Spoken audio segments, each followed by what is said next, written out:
অনেক ভেবেচিন্তে দেখলাম সবচাইতে বুদ্ধিমান মানুষরা সবার আগে নিজেকে জানে। নিজেকে যখন জানা হয়ে যায় তখন সে কোথায় কি বলবে সেটা বুঝে বলে, কারণ সে জানে সে কি বললে কি হতে পারে। একইভাবে সে কোথায় উপস্থিত থাকবে কোথায় উপস্থিত থাকবে না সেটাও সে জানে, অর্থাৎ তার উপস্থিতি কোনো এক জায়গায় কোনো একটা ইম্প্যাক্ট তৈরি করে, এটা সে বুঝেই উপস্থিত হয় বা নিজেকে সরায় নেয়।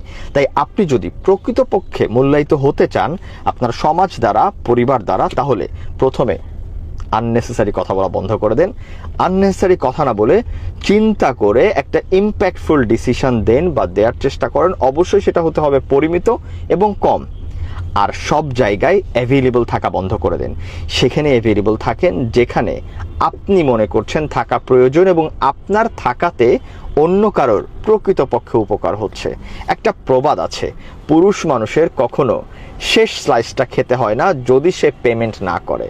অর্থাৎ সহজ কথা, একটা পিৎজা যদি আপনি কিনেন তাহলেই শেষ স্লাইসটা নেয়ার যোগ্যতা আপনার আছে।